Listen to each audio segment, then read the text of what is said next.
You know, I think one of the things that's really cool about open studios is it gives the public an opportunity to see the artists in their working environment.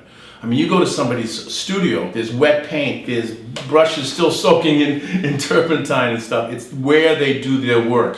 If they have that many people involved, 97 artists, that's an incredible number. I mean, I think you would have suburban communities and other cities that would be envious of that kind of a turnout. It showcases what a terrific neighborhood Roslindale is. It showcases what a strong neighborhood it is. It allows people from different neighborhoods to meet the residents of this community, and they're forming friendships and bonds now. Sure. And it's really showcasing, I think, what's so strong about neighborhoods in the city of Boston, that you have such strong, vibrant neighborhoods like Roslindale that have a strong arts community. And it's the arts community that is really becoming the glue that's holding a lot of neighborhoods together.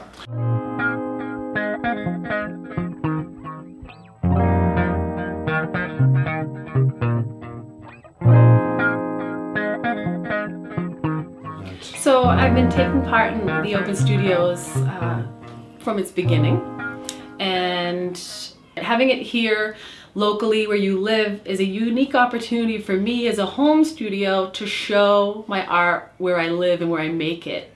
And I think that makes it accessible to the community, not only literally my neighbors, but also friends, family, and folks in the surrounding cities. I think it's a unique opportunity for individuals or families to come and explore the neighborhoods of Roslindale and sort of experience its diverse, not only community, but artists, the diverse type of artwork, whether it's painting, mixed media, etc. And it's accessible.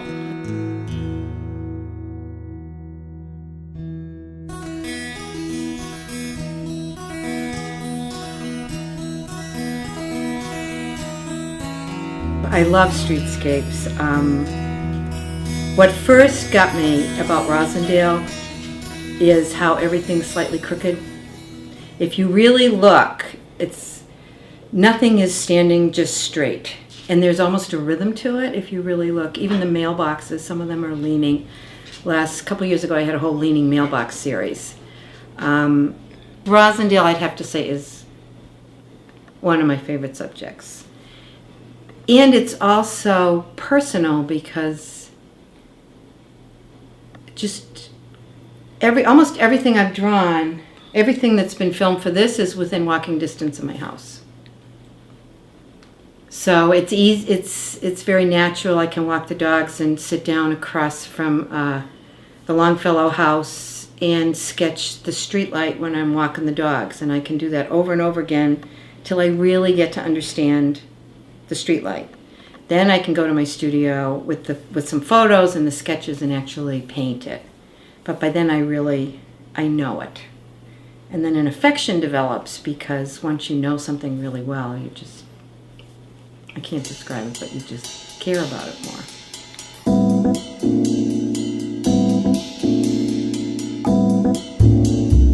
Sculpture comes in many forms. There are the people that carve, there are the people that add. I add. But the product that I use is junk.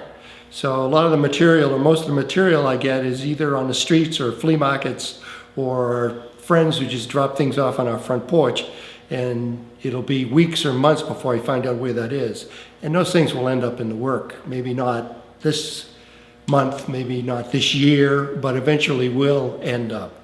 And that's the reason that it's been so much fun for both myself and my son, who has also followed in my footsteps by using the found objects as a method to do art. It's the ability to view the piece in some other image, and in fact, sometimes you wonder if the individual who actually made the piece was thinking about what it is that this piece looked like. So a shovel isn't necessarily a shovel when it becomes the seat of a motorcycle, and or the fender of a motorcycle. And sometimes I'll find things that will start the piece, and other times I'll have an idea for a piece and then have to go find something that'll fit that look.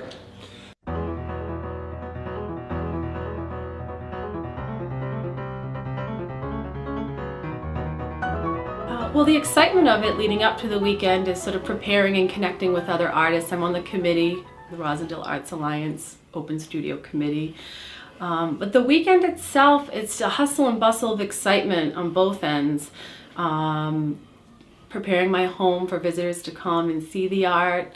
It's a unique opportunity for me to talk about mixed media with people and sort of educate people around art, or just explore the different definitions of art. And it's so lovely to see families come out and visit, wanting to explore that topic together. The Roslindale Open Studios, the residents await it all year long. It's one of the highlights of Longfellow House's activities. The residents really love to meet the artists, meet the people from the community.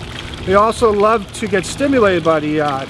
I would say it definitely enhances the quality of life, and I think the artists enjoy involvement with the elders as well.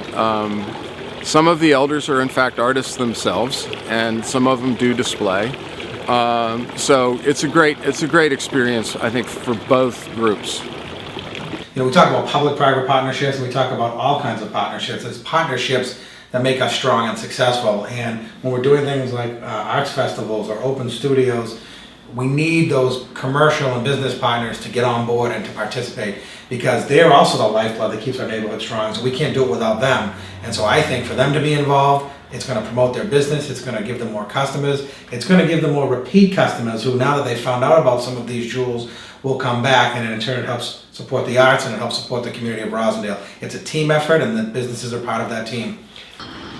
You know, I think local businesses should participate in events like this as far as the community goes, bringing people together. I mean, my customers I've got to know on a personal level, and it's satisfaction to me being able to serve the Roslindale community as well as other communities surrounding.